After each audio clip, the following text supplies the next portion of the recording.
नमस्कार दोस्तों, आप सभी का स्वागत है अपने चैनल एग्जाम ट्यूट में। 11 नवंबर डेली करंट अफेयर की इस क्लास में मोस्ट इंपॉर्टेंट क्वेश्चन आपके लिए लेकर आए हैं। यहाँ से आपके एग्जाम में क्वेश्चन देखने को जरूर मिलेगा, चाहे आपका एग्जाम किसी भी लेवल का हो। दोस्तों, आखिरी तक बनी रहिए हमारे साथ इस क्लास में, और आपने कितने क्वेश्चन के सही आंसर किए हैं हमें अपना स्कोर शेयर जरूर कीजिए। चलिए क्लास शुरू करते हैं। क्वेश्चन नंबर 1, किस सोशल मीडिया प्लेटफॉर्म को national payment corporation of India NPCI से यूपीआई मार्केट में प्रवेश करने की मंजूरी मिल गई है?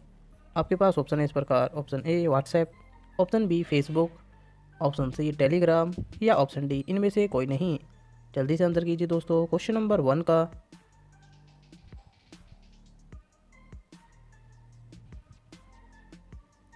इसका सही आंसर है दोस्तों ऑप्शन ए व्हाट्सएप। डिटेल में जान लेते हैं इसके बारे में।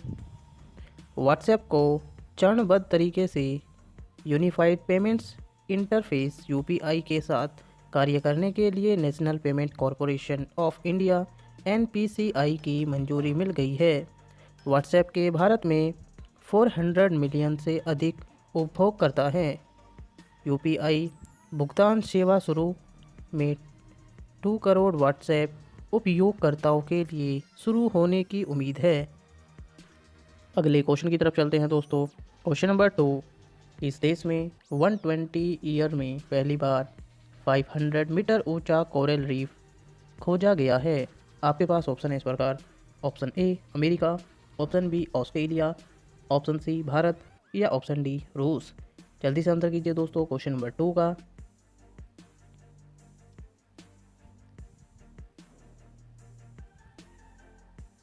इसका सही आंसर है दोस्तों ऑप्शन बी ऑस्ट्रेलिया। डिटेल में जान लेते हैं इसके बारे में। स्मिथ ओशन इंस्टीट्यूट के अनुसार इसके अनुसंधान पोत अल्फोर ने ऑस्ट्रेलिया में ग्रेट बैरियर रीफ में बड़े पैमाने पर प्रवाल भित्ति की खोज की है। अनुसंधान पोत ऑस्ट्रेलिया के आसपास के महासागर के 12 मंथ के अन्वेषण मिशन का कार्य कर रहा है। 500 मीटर ऊंची इस चट्टान को 120 ईयर में पहली बार खोजा गया है। इस संस्थान के अंडर वाटर रोबोट सोबोटियन को नए रीफ का पता लगाने के लिए तैनात किया गया है। अगले क्वेश्चन की तरफ चलते हैं दोस्तों। Question number 3, Nordic Baltic cooperation framework के साथ कितने देश जुड़े हैं? आपके पास ऑप्शन है इस प्रकार। Option A 6, option B 7, option C 8, या ऑप्शन डी 9। जल्दी से आंसर कीजिए दोस्तों क्वेश्चन नंबर 3 का।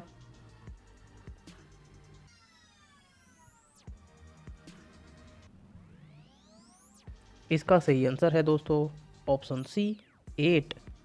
डिटेल में जान लेते हैं इसके बारे में। विदेश मंत्री डॉक्टर एस जयशंकर ने हाल ही में प्रथम भारत नॉर्डिक बाल्टिक कॉन्क्लेव को संबोधित किया। नॉर्डिक बाल्टिक कोऑपरेशन फ्रेमवर्क में 8 NB8 देश शामिल हैं। Denmark, Estonia, Finland, Iceland, Latvia, Lithuania, Norway और स्वीडन। अगले क्वेश्चन की तरफ चलते हैं दोस्तों। क्वेश्चन नंबर 4, हाल ही में चर्चित PLI योजना किस मंत्रालय के अंतर्गत आती है? आपके पास ऑप्शन है इस प्रकार। ऑप्शन ए रक्षा मंत्रालय, ऑप्शन बी इलेक्ट्रॉनिक्स और सूचना प्रौद्योगिकी मंत्रालय, ऑप्शन सी जनजातीय मामलों के मंत्रालय, या ऑप्शन डी आवास और शहरी मामलों के मंत्रालय। जल्दी से आंसर कीजिए दोस्तों क्वेश्चन नंबर 4 का।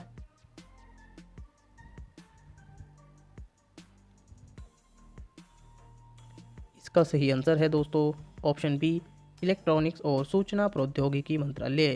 डिटेल में जान लेते हैं इसके बारे में। उत्पादन से जुड़ी प्रोत्साहन योजना PLI इलेक्ट्रॉनिक्स और सूचना प्रौद्योगिकी मंत्रालय के अंतर्गत आती है। सरकार का उद्देश्य PLI योजना के दायरे का विस्तार करना है, जिसमें पहले से शामिल मोबाइल फ़ोन, संबद्ध उपकरण, दवा सामग्री और चिकित्सा उपकरणों के अलावा खाद्य प्रसंस्करण और वस्त्र जैसे 10 और क्षेत्र शामिल हैं। अगले क्वेश्चन की तरफ चलते हैं दोस्तों। क्वेश्चन नंबर 5, हाल ही में चर्चित टिग्रे किस देश का एक क्षेत्र है? आपके पास ऑप्शन है इस प्रकार। Option A Kenya, option B America, option C Ethiopia, या ऑप्शन डी श्रीलंका। जल्दी से आंसर कीजिए दोस्तों क्वेश्चन नंबर 5 का।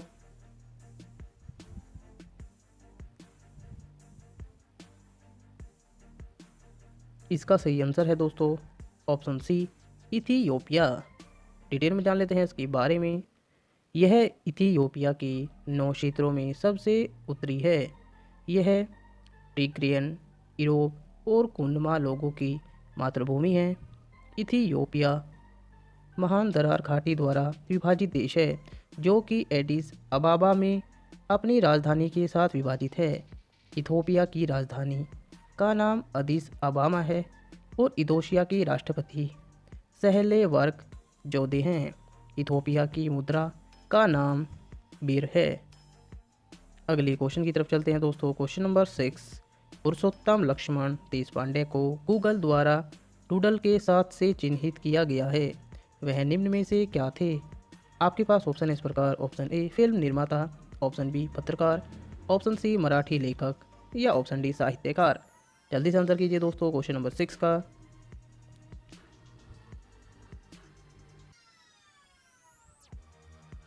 इसका सही आंसर है दोस्तों ऑप्शन सी मराठी लेखक।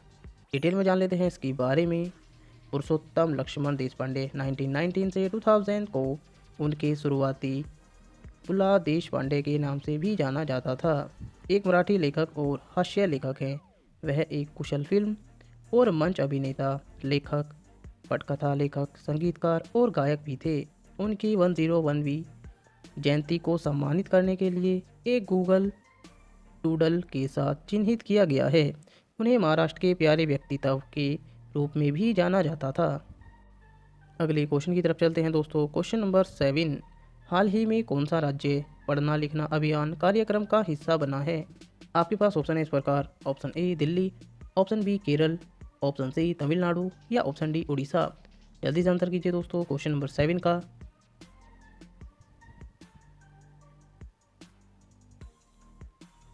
इसका सही आंसर है दोस्तों ऑप्शन बी केरल।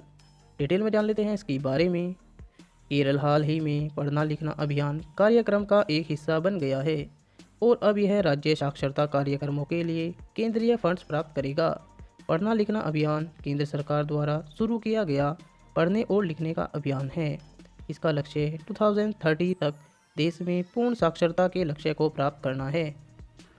अगले क्वेश्चन की तरफ चलते हैं दोस्तों। Question number 8। किस देश ने एक ही रॉकेट से 13 उपग्रहों को सफलतापूर्वक लॉन्च किया है?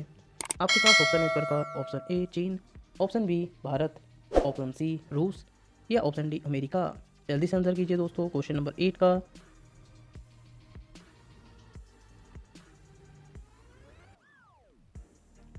इसका सही आंसर है दोस्तों ऑप्शन ए चीन।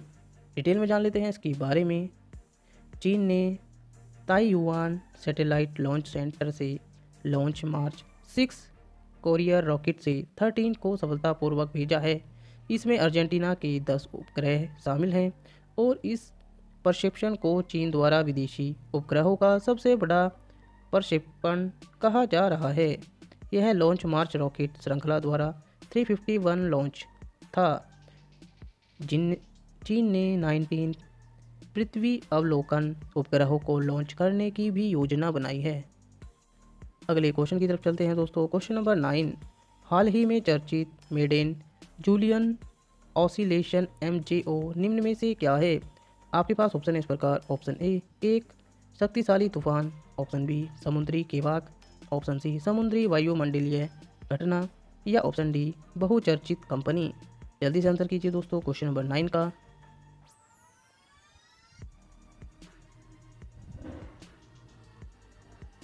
इसका सही आंसर है दोस्तों ऑप्शन सी समुद्री वायुमंडलीय घटना।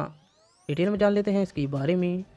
मेडेन जूलियन ऑसिलेशन MJO एक समुद्री वायुमंडलीय घटना है जो दुनिया भर में मौसम की गतिविधियों को प्रभावित करती है।